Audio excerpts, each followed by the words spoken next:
Good evening. Elsa strengthened. Maximum sustained winds now estimated to be 70 miles per hour, and there are potential for higher gusts. The center is currently 90 miles southwest of Fort Myers. It's slowed, so it's now moving north at about 9 miles an hour. Earlier today, the National Hurricane Center issued a hurricane warning for a portion of the west coast of Florida to reflect the increased strength. Elsa is forecast to become a hurricane before making landfall, with landfall appearing most likely in the eastern Big Bend of Florida or Nature Coast north of Tampa Bay tomorrow morning. But of course, if you look at how lopsided this storm is, anything to the east of the eye will have some storm impacts for sure. Hurricane warnings are in place for the following 7 counties: Dixie, Levy, Citrus, Hernando, Hillsborough, Pasco, and Pinellas, and there are tropical storm warnings in place for 28 other counties. There's a tornado watch for South Florida until 11 p.m. tonight, and additional watches for Northeast and Central Florida are possible late tonight or Wednesday morning. There's a moderate flash flood risk for Florida's west coast until Wednesday morning, with flood watches also in effect.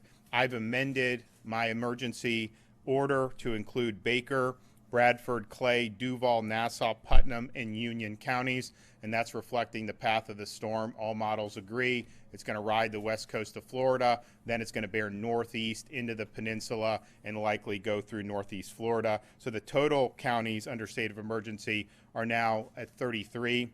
The state EOC here has moved to a level 1, so that's 24-hour operations, and we did that partially because the impacts to some of the more rural, fiscally constrained counties. We've been in contact with all those counties, let them know we want to be here to supplement and support as need be. There are about 1,500 customers across Florida experiencing power outages, but we've got, between all the various utilities, more than 7,000 restoration personnel prepared to respond to these outages. In the event that counties need to provide food and water to residents, we've prepared supplies for points of distribution, including forklifts, traffic cones, tents, and other necessary items. We've staged 24 generator units, 24 water pumps, 5 HVAC units, and 64 pieces of equipment, such as forklifts and pallet jacks used at logistical staging areas. It's important for Floridians to have weather alerts turned on your phone, in your home, as you continue to monitor conditions in the area. This is going to end up impacting the Tampa Bay area late tonight. You're going to see impacts all across the west coast, up the west coast into the morning hours. We're anticipating a landfall probably between 8 a.m. and 9 a.m. tomorrow, somewhere again on the Nature Coast or Big Bend part of Florida. Please heed any type of warnings from your local officials. There have not been any widespread evacuation orders. There have been some voluntary orders in a handful of counties, and that's mostly targeted at people who have special needs, who are power dependent, or who are in very low-lying areas. But if you are provided that, even on a voluntary basis, we ask that you please take it seriously. And I cautioned earlier today, just be careful as you can complete your storm preparations. We'll closely monitor this storm and provide additional updates. The roads will be dangerous as this storm passes through, and in some ways it's fortunate this is going to be in the wee hours of the night. There probably won't be a lot of traffic on the roads in places like the Tampa Bay area and in the Nature Coast, midnight, 2 a.m., 3 a.m.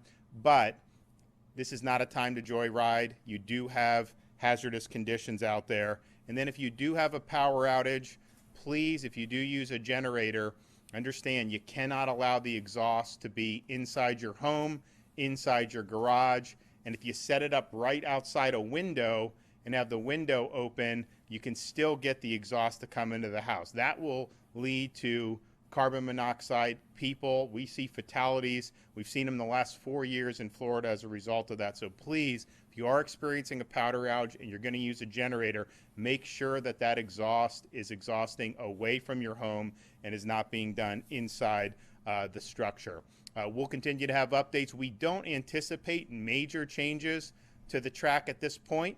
But if there is, obviously, we will be getting those from the National Hurricane Center, and we'll be passing along that accordingly. I'm going to let Kevin Guthrie, our Emergency Management Director, come up and say a few things. Thank you, Governor. Thank you for your leadership in this response. As you've heard the governor detail in great detail the preparations of the men and women behind me of the State Emergency Response Team. They are prepared for this disaster, and they work 24/7 to ensure that we're ready for it. Again, you heard quite a few details from the governor on the actual capabilities. The State Logistical Resource Center is also working 24 hours a day, 7 days a week, with approximately 50 National Guardsmen to help us there. And the last thing that I would say is, since we have very few power outages now, I would remind people, if they wake up in the morning and they start to have damage, they see damage, the best thing that you can do as a homeowner is to go out and photograph that damage. Make sure you take pictures before you start cleaning up, especially if you have any type of flooding. Flooding only lasts temporary, so it's very important to get those high water marks, flood marks on your homes, and then take those pictures very, very quickly. With that being said, again, as the governor said, we will provide additional updates as we have them. Thank you. Questions for Kevin or for me? Governor, you requested a emergency declaration from the president before landfall. I guess we might get it. Do you anticipate getting it? And if we don't get it, It's been approved. Yes, sir. Yes, sir. It's been approved. Yep. Yep. Other federal assistance do you need from the Biden administration, or you're asking for? They've been great. I mean, they acted on that very quickly, and so we appreciate. Obviously, we've been working closely with Surfside and that tragedy, and so we appreciate it. We also thank, I know our senators, when I requested it, they were very quick to urge that it would be approved. So I thank Senator Rubio and Senator Scott as well.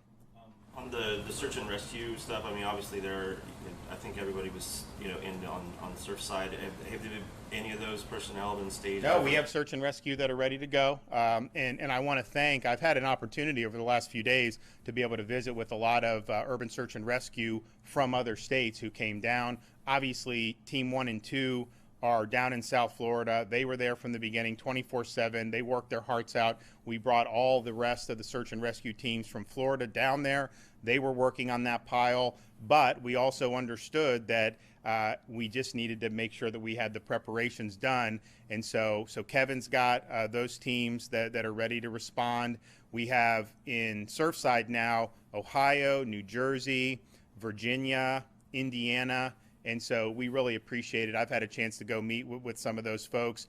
I want to thank Royal Caribbean for housing them on one of those nice cruise ships. They're feeding them and everything. And so there's a lot of good morale. Those folks coming down, we really appreciate it. And, I told them, I said, something tells me that some of you guys and firefighters, you just may retire to Florida. So we'll probably see them at some point in the future. We'll have an update more tomorrow.